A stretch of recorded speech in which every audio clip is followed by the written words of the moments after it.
Assalamualaikum warahmatullahi wabarakatuh. Selamat pagi semuanya. Jadi, kami dari kelompok 5 yang beranggotakan saya sendiri, Dela Safitri dengan NPM 041, Dia Danis dengan NPM 050, dan Syahrul Ramdhani dengan NPM 106 akan menjelaskan materi mengenai mata kuliah dari imunologi tentang pengenalan antigen oleh sistem imun.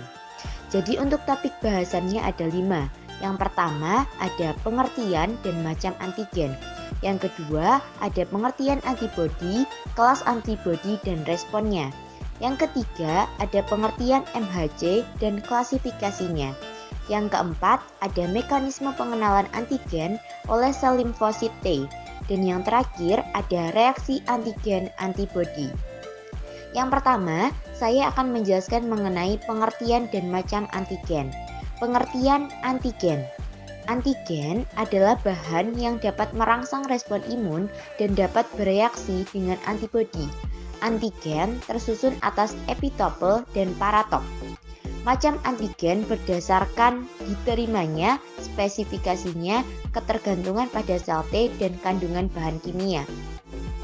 Macam antigen berdasarkan determinannya. Yang pertama ada undeterminan atau anivalen, yang kedua ada anideterminan multivalen, yang ketiga ada multideterminan univalen, dan yang terakhir ada multideterminan multivalen.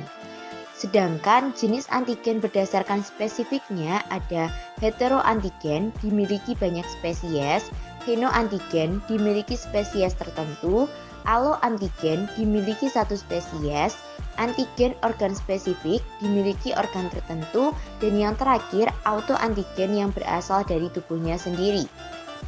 Yang selanjutnya ada jenis antigen berdasarkan ketergantungan pada sel T, yaitu ada T-dependent dan T-independent.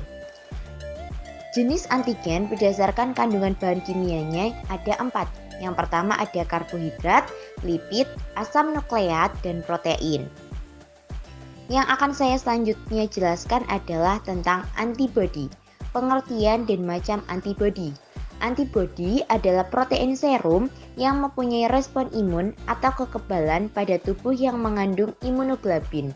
IG dibentuk oleh sel plasma, proliferasi sel B akibat kontak atau dirangsang oleh antigen. Berikut macam-macam imunoglobulin antara lain. Ada imunoglobulin G, imunoglobulin A, imunoglobulin M, imunoglobulin E, dan yang terakhir ada imunoglobulin D. Berdasarkan pada teknik produksi, antibodi terdiri atas antibodi poliklonal dan antibodi monoklonal. Antibodi monoklonal adalah bahan standar yang banyak digunakan dalam laboratorium untuk mengidentifikasi berbagai jenis sel, typing darah, dan menegakkan diagnosis berbagai penyakit. Kemajuan sekarang telah memungkinkan untuk memproduksi antibodi monoklonal manusia melalui rekayasa genetika dalam jumlah yang besar untuk digunakan dalam terapi berbagai penyakit. Ini adalah proses pembentukan antibodi monoklonal. Teman-teman dapat melihatnya pada PPT yang telah kami berikan. Dapat di zoom untuk gambarnya. Yang selanjutnya ada antibodi poliklonal. Antibodi poliklonal adalah antibodi yang dihasilkan oleh respon terhadap stimulus antigen yang menjelaskan pada hewan coba. Antibodi ini terdiri atas banyak klon limfosit dan bersifat heterogen. Dibandingkan dengan antibodi monoklonal, pembuatan antibodi poliklonal lebih cepat dan biayanya lebih murah. Yang selanjutnya ada struktur molekul antibodi dan antigen. Antibodi merupakan reseptor sel B yang disekresi, sehingga identik dengan reseptor sel B itu sendiri kecuali pada G-terminal dari bagian konstan rantai berat. Molekul antibodi secara garis besar digambarkan dengan huruf Y pada gambar yang tertera dalam PPT yang telah kami buat. Untuk selanjutnya yaitu mekanisme interaksi antigen dan antibodi. Pada ikatan antibodi dengan antigen bersifat reversibel dan ikatannya berbentuk non-kovalen. Interaksi elektrostatis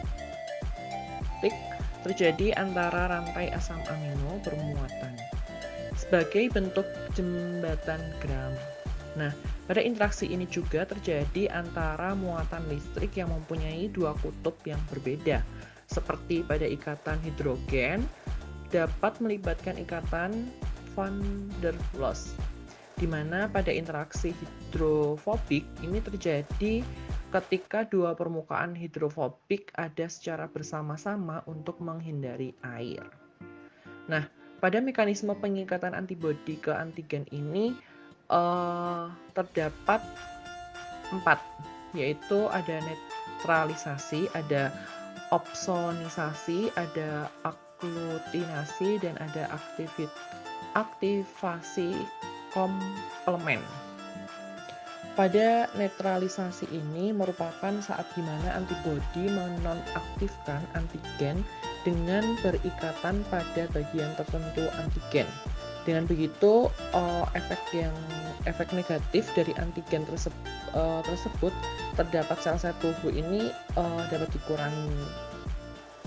Terus selanjutnya yang kedua yaitu opsonisasi, yaitu pada opsonisasi sendiri ini merupakan saat di mana antibodi berikatan pada antigen sehingga terbentuklah suatu gumpalan. Hal ini bertujuan agar memudahkan makrofag untuk menghancurkan antigen tersebut.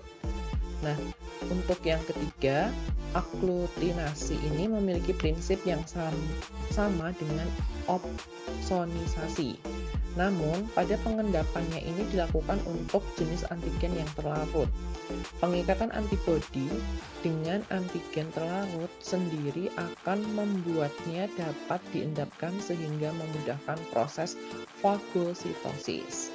Nah, yang terakhir pada aktivasi komplement, di mana pada aktivasi komplement ini merupakan di mana antibodi ini mengaktifkan protein komplement yang dapat menghancurkan bakteri dengan cara membuat lubang pada membran sel bakteri. Baik, untuk poin ketiga kita akan belajar tentang pengertian MHC dan klasifikasinya. MHC sendiri adalah sekumpulan gen yang ditemukan pada semua jenis vertebrata. Gen tersebut terdiri dari kurang lebih 4 juta BB yang terdapat di kromosom nomor 6 manusia. Nah, selain untuk mempresentasikan antigen, MHC ini juga berperan dalam meneruskan sinyal yang menyebabkan fosforilasi intraseluler dan mengatur survival dan proliferasi sel.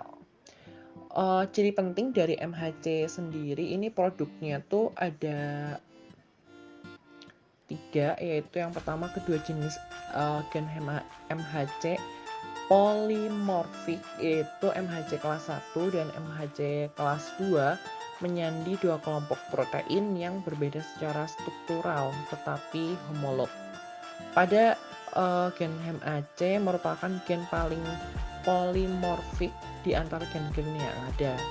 Terus selanjutnya gen MHC secara kodominan diekspresikan pada setiap individu. Nah, pada klasifikasi MHC ini kan ada tipe 1 dan tipe 2. Nah, apa sih bedanya antara MHC tipe 1 dengan MHC tipe 2? Kita ketahui bersama bahwasanya pengertian dari MHC tipe 1 ini salah satunya dari kelas 2 utama molekul MHC dan ditemukan pada permukaan sel semua sel berinti.